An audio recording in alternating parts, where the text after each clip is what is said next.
And every single time that you have the Primal Beast available, France needs to play so very carefully. France is the only other damage source they've got available to them, really.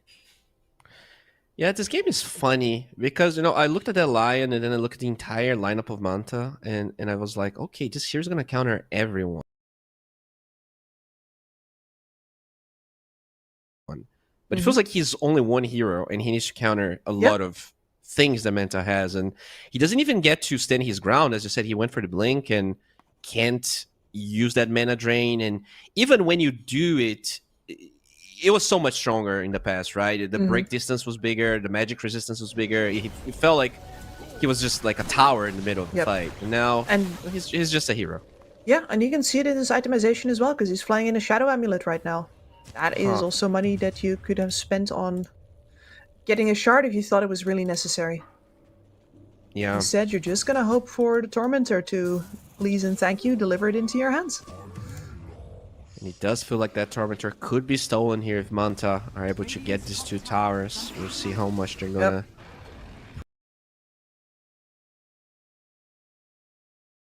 pressure here. Oh, they're gonna run straight forward. Yeah, definitely looks like it. They get vision. Oh, they changed a little bit of the mark from Kui, so that OT so far is wasted. But even without the Zeus OT, it does feel like this tower is doomed. Yeah, so the thing with the Immortals lineup here is that you had yourself a great siege lineup. If you get to walk forward and claim territory, you're very hard to engage into. But defensively, you can't jump any backlines. That's not what you do with a lineup like this. Yeah. So whenever Gohans shows up, and you don't pass her. You gotta go through. You have the damage to go through? Nay. Not really. It's really on this Muerta. You're gonna have to buy so much time. You need that BKB, but you probably need a crit as well. That there's so much magic resistance on the side of Manta. Pipe, Mage Slayer. Got Glimmer Capes available now as well. A little Force Staff action from Lucify. Especially once that first Force Staff comes out, you're siege ready, right? That's when your Medusa can start looking at high ground. Do you think like this Muerta is inherently a weaker hero in this meta where both Crimson Guard and Pipe are very popular? Because like she is actually one of the likely carries that get countered by both in a way, right? Because you're doing magic damage that actually is reduced by the Crimson and by the Pipe when you're ulted. Yep. No, I completely agree with you, actually. I think that is a problem. And I didn't really think about it like that yet. You drafted... Oh, Franz, so close from being a catch here. The fact that you drafted first phase and then you actually turned it into a carry, we're kind of thrown a little bit off by the Lion. You know, it made sense at the moment, but can't help but feel like maybe they would have gotten more success with a different carry. Yeah. Yeah, then you see a really great Lion game. Like, oh, we can make the Muerta work. And of course there is still a possibility that they do. Eventually you're going to be an absolute god of damage, but say eventually we're only at 30 minutes, you've lost all of your outer towers, you haven't been able to win a single team fight in the past 15 minutes. Very true. I guess, Muerta is a really good high ground defender in a way, right? You kind of have to go through the calling and you have to go through the nature's grasp. There's a lot of garbage in the ground for you to truly dive and kill the Immortal This is a hard heroes. high ground for Manta.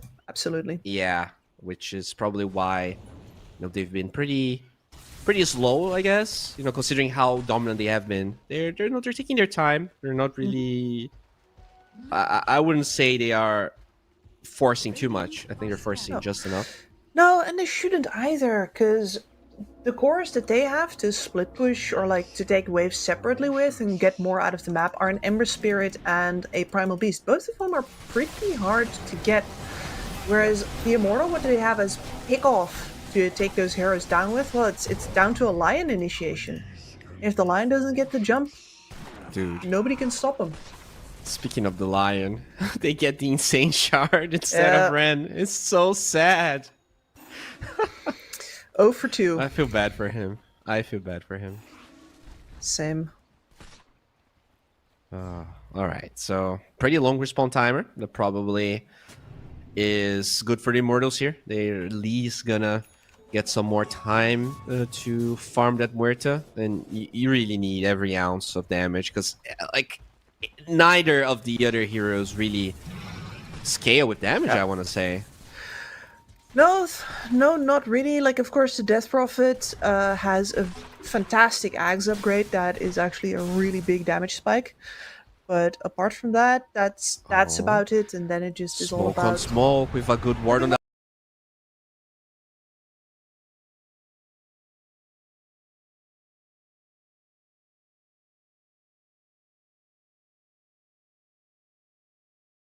high ground. The Primal Beast finds that Muerta, and they might just be able to go through her.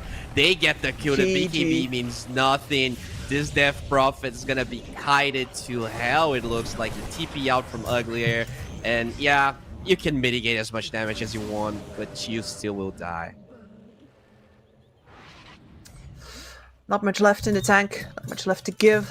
That was your exorcism spent. I guess at least you didn't spend your primal split yet, so Momo can. They didn't spend BKB on the Muerta as well, so Yeah. There will be at least a fight. You could have bought time with the split here, maybe if Momo was in position, but since he is not, that's going to be at least one Rax down.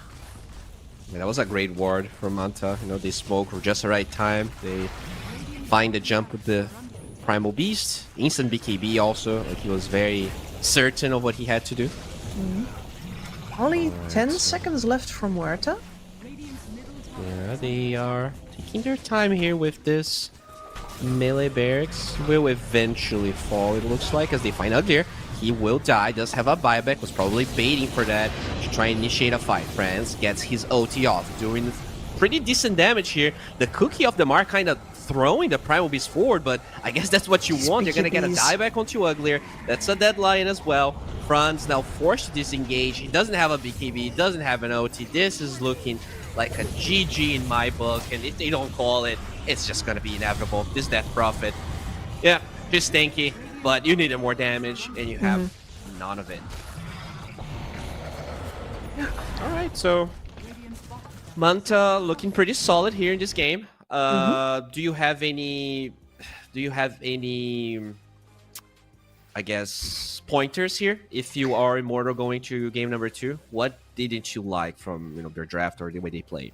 I mean, we've harped on the damage issues enough, I think, here, and I think we've already sort of correctly diagnosed that they tempted themselves into that last pick Lion who got, let's face it, clowned on in the lane, and then didn't do enough to make up for the fact that, yeah, you have a lack of damage in the rest of this game. And moving that Muerta to your carry position then puts you into just a bad carry-to-carry matchup in terms of who gets to contribute earlier. Zap Medusa, Gohans has been on this train with any hero that he's been playing. He's been active, he's been there, and this time again, Siege and Junjusa, unsurpassable. Nothing the Immortal can really do. They don't have plays to make with that lineup, so now it's really for the Immortal. If they want to do anything else, they gotta channel all of their spite and say, okay, fine, if we can't go to the playoffs, then you can't either, and make it a 1-1. That's true. We gotta feel that hate, and we'll see if they're going to be able to prevent either one of them to go through. Manta did look good, as you said, but we'll see if with a different draft, with maybe that Rubik we talked about, there's a chance here for the Immortal to pop off a little bit harder. Well, guys, this was game 1. There's still a lot of Dota to come our way, so we're going to go on a little break, and Kips and myself will be back, so stay tuned. 1xBet and EVA Alfie present betting on all esports events on the website and in the 1xBet app. 1xBet. Play with EVA. The new 1xBet energy drink. So you don't have to limit yourself tonight with only one victory. You can bet on any game at 1xBet Betting Company, Dota2, KS2, League of Legends, and many others. Big wins, fast payouts, reliable bookmaker. the new breakthrough and innovative phone with 1xBet app. With 1xBet app, you can register and start betting in just one click. Intuitive interface and thousands of sports events every day. User-friendly app. Big wins, fast payouts.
skills in the gaming. 1xBet. Respect from 1xBet. Respect from 1xBet. Respect from 1xBet. Respect from 1xBet. Respect from 1xBet. Respect from 1xBet. Respect. Respect from 1xBet. Respect from 1xBet. Respect from 1xBet. Respect.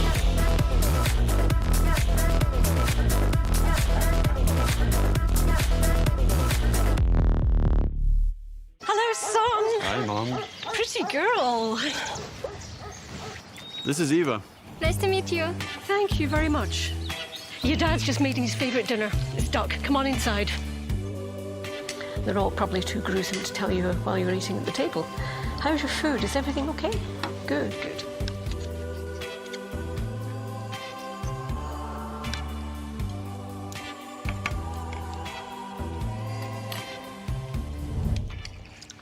You seem to know each other. Yeah. This is the new ambassador for 1xBet. Oh, I see.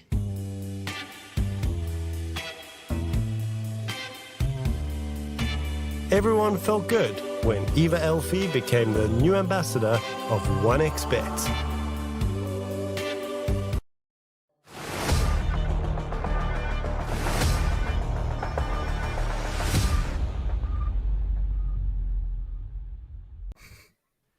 We are back with the second game between Immortal and Manta, Kips. As you said, if this game ends up 1-1, if the Immortal can bounce back, neither one of them are going to, to the second stage or have a chance to go to the second stage. Do you think spite, do you think anger and hatred could be motivating Immortal right now? The dark side. I mean, definitely, and once again, like, it doesn't have to be the dark side necessarily, right? It can just also be your own pride, and we play every single game like it matters. Yeah. We take our training seriously, we take our own time seriously. But I would be lying if I wasn't, like, completely sure that, yeah, a bit of spite is probably gonna be involved here, keeping him down. Yeah, I mean, you kind of, because what is the other option, right? If you don't have to heal you, I guess there are teams that are very like positive. Yeah. But I don't know about you. I feel like the teams I've seen being like very, very positive are usually the ones that are winning. It feels really hard. I mean, I don't know. Like, what's your take being It's like a coach? Cause and effect. Yeah, exactly. So there is such a thing as toxic positivity as well, right? There's a bunch of players that just, we're so happy to play together, and they forgive each other for all of their mistakes instead of really diving into it. I definitely think that Dendy is the biggest example of this, where I think a bunch of his teams just didn't fix mistakes because we all like each other anyway, and we're all trying our best anyway, and that's not good enough as a competitor. I think the best teams have a healthy mix of cohesion and positivity, but also some spite. Like, and I think Gaming Gladiators is the easiest example, right? You just bring in a bunch of very chill, positive people, and you throw in Quinn. And that man, I think, is fueled by spite. He was born in it, molded by it. Oh yeah, that's what Didn't North eat America celery brings you, until he was baby. already a man. Exactly. Is being playing the hardest pubs of any region. Yes. Well, we do have bans here. Glancing over them, I guess Jakir is the one that no, it is also banned. What did they exchange for this Ember ban? Previously? Yes. Yeah, it was. That was a definitely. late one.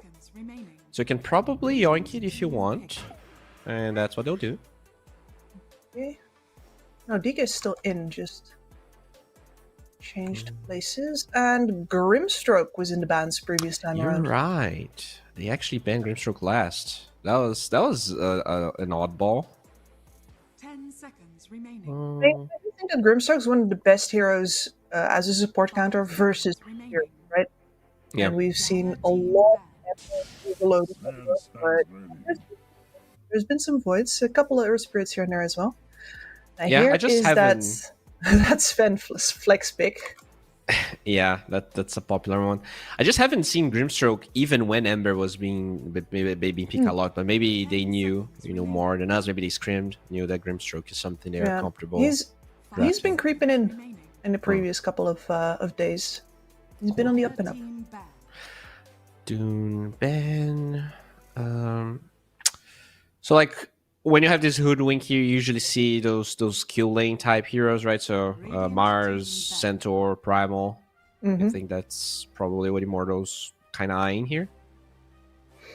Yeah. Funny that both of the things that got denied here as well are good combinations with the Grimstroke. True. So maybe they interesting are to see. Eyeing a spirit for themselves as well. Yeah, but no, I would like to see a Centaur. I think Centaur has been underpicked. Everybody's all about the auras. Centaur is a fantastic aura carrier. He still contributes. If you just need to buy him a Blink Dagger, and then at some point he gets a shard, and he still does all the disabling, he still does all the damaging that he normally does, and he just gets tanky because of the auras instead of buying a Blade Mail and a heart or something like that. So, give me Centaur. Come on, it's been too long. Yeah, I mean, we're seeing Brew with auras, right? Why can't Centaur also do some stuff a little bit different here? As Zeus again for Manta, so they seem to be very comfortable just drafting this early. I guess it's good for getting vision of the hoodwink. Yeah, the king of dewarding. 10 seconds remaining. And you did have yourself a very flexible start right now. This can still go anywhere. You can still put that Zeus into the mid lane. You can still put that Sven into the carry position.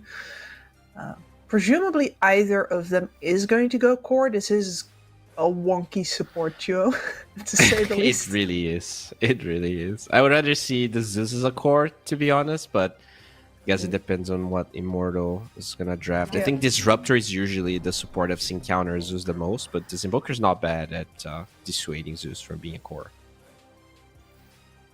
No, but he's also very good at saying no to Warcry. Yeah, AoE Dispel. So support Sven also got a lot more unappealing right now. Until the shard. Yeah, until the shard, that is right. But we've seen with Ren previously how hard it can be to get a shard if you don't buy it for yourself. Well, yeah, you can always buy it for yourself. But yeah, I mean, a lot of the Svens I've seen, especially now that they took away the move speed, the move speed aspect of the shard. I've seen like your drums rush, and then you get boots, and then you actually get the shard. So you can definitely take a while to get that one. I would love to see a disruptor here, but they're gonna go for the Rubik you were talking about. Yes. So is this a 5 hoodwink then? I do imagine so. I mean, Ren's fantastic on both, and we've seen Uglier do really well on whoever brings up the backup. And normally I would be like, okay, well, maybe this could still be a mid Rubik, because we have seen the mid Rubik stepping up in recent times. But with the Invoker also on the board, you're still in the same, like, okay, so you don't do plus 5 Invoker support either. The Hoodwink always ends up in 5 now. Yeah, let's hope for that, as we have another flex pick here. So Manta definitely flexing everything. What is more likely against Invoker mid, Tiny or Zeus in your opinion? I'd say the Tiny, because you need to keep the Invoker from denying as long as possible. And the Zeus, Zeus is the hero that you play if you don't really want to play the lane. Yeah, you're right. That's definitely true. The same as with the couple, And right? you Have you ever seen a Zeus with denies above, like, well, a Zeus is above 10, I guess. I said 5 for the Kotal. I was taunting T-Panda about this before. And you have squishy support, so Tiny mid does look pretty good, even with all the nerfs and everything. Curious to see how it's gonna fare, because I have not seen a mid Tiny past the nerfs. It feels like in the first couple of days it was first phase banned, and then everyone kind of forgot the hero existed. They're like, nah.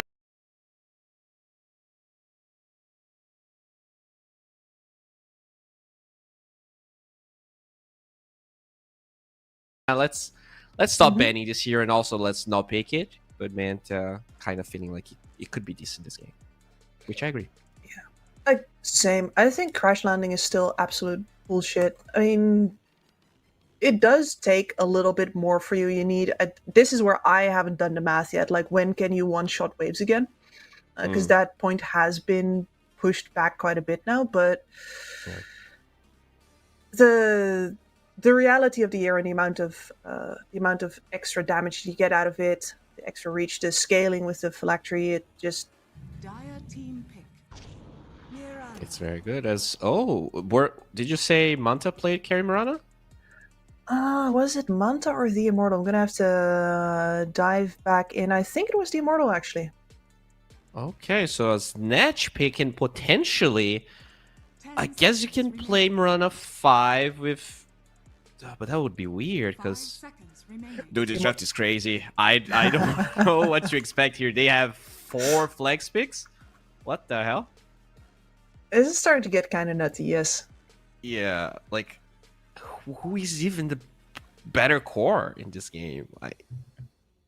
Tiny has to be one of them. For sure. Yeah, I would definitely. Tiny versus Invoker is a matchup that I'm willing to just put my money on. That one should be set in stone.